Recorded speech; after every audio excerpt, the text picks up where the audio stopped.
ಎಲ್ರಿಗೂ ಶುಭೋದಯ. ನನ್ನ ತಾಯ್ತನದ ಜರ್ನಿ ಶುರುವಾದಾಗಿನಿಂದ ಪ್ರತಿನಿತ್ಯವೂ ಹೊಸದು. ಎಷ್ಟೋ ವಿಷಯಗಳನ್ನ ಮರಿತಿದ್ದೀನಿ, ಮತ್ತಷ್ಟು ವಿಷಯಗಳನ್ನ ಕಲಿತಾ ಇದ್ದೀನಿ. ಇನ್ನು ನಾವೇನೇ ಮಾಡಿದ್ರು ಮಕ್ಕಳು ಕೂಡ ಅದನ್ನೇ ಕಲಿತಾವೆ. ಹಾಗಾಗಿ ನನ್ನ ದಿನಗಳು ಸ್ವಲ್ಪ ಕಷ್ಟ ಅನ್ಸಿದ್ರು ಆದಷ್ಟು ಡಿಸಿಪ್ಲಿನ್ ಆಗಿ ಸಂತೋಷವಾಗಿರಿಸಲು ಪ್ರಯತ್ನ ಪಡ್ತಿದ್ದೀನಿ.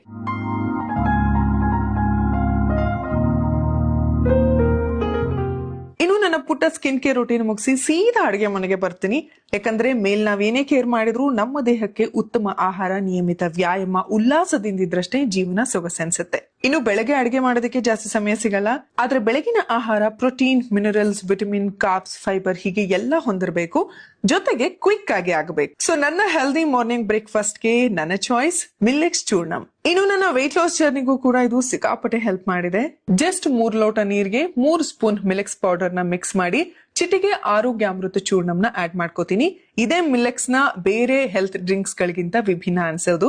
ಈಗ ಲಂಪ್ಸ್ ಬರದೇ ಇರೋ ಹಾಗೆ 5 ರಿಂದ 10 ನಿಮಿಷ ನಿಧಾನವಾಗಿ ಕುದಿಸಿದ್ರೆ ನನ್ನ ಡಯಟ್ ಫುಡ್ ರೆಡಿ. ಇನ್ನು ಇದರಲ್ಲಿ 9 ಸಿರಿಧಾನ್ಯಗಳು, ಕೆಂಪು ಅಕ್ಕಿ, ಹೆಸರು ಬೇಳೆ, ಮೆಕ್ಕೆಜೋಳ, ಬಾರ್ಲಿ, ಡ್ರೈ ಫ್ರೂಟ್ಸ್, ಚಿಯಾ ಮಖಾನದಂತಹ ಸೀಡ್ಸ್ ಇರೋದ್ರಿಂದ ಸಂಪೂರ್ಣ ಆಹಾರ ಅನ್ಸುತ್ತೆ. ಹೆಚ್ಚಿನ ಫೈಬರ್ ಅಂಶ ಇರೋದ್ರಿಂದ ನಮ್ಮ ಡೈಜೆಸ್ಟಿವ್ ಸಿಸ್ಟಮ್ಗೂ ಕೂಡ ಸಿಕ್ಕಾಪಟ್ಟೆ ಒಳ್ಳೇದು. ಇನ್ನು ನನ್ನ ಇಮ್ಯುನಿಟಿ ಪವರ್ ಹೆಚ್ಚಿಸೋದಕ್ಕೆ, ವೆಯ್ಟ್ ಮ್ಯಾನೇಜ್ಮೆಂಟ್ ಗೆ, ಇಡೀ ದಿನ ನನ್ನನ್ನ ಎನರ್ಜೆಟಿಕ್ ಆಗಿರಿಸೋದಕ್ಕೆ, ಜೊತೆಗೆ ರುಚಿಯಾದ ಬ್ರೇಕ್ಫಾಸ್ಟ್ ಗೆ ಪ್ರತಿದಿನ ಮಿಲೆಕ್ಸ್ ಚೂರ್ಣಂನ 1 ಲೋಟ ನಾನು ಕುಡಿತೀನಿ. ಇನ್ನು ನೀವು ಇದನ್ನ ಬಳಸಬೇಕು ಅಂದ್ರೆ ಹೆಚ್ಚಿನ ಮಾಹಿತಿಗಾಗಿ ಡಿಸ್ಕ್ರಿಪ್ಷನ್ ಅಥವಾ ಕ್ಯಾಪ್ಷನ್ ಚೆಕ್ ಮಾಡಿ.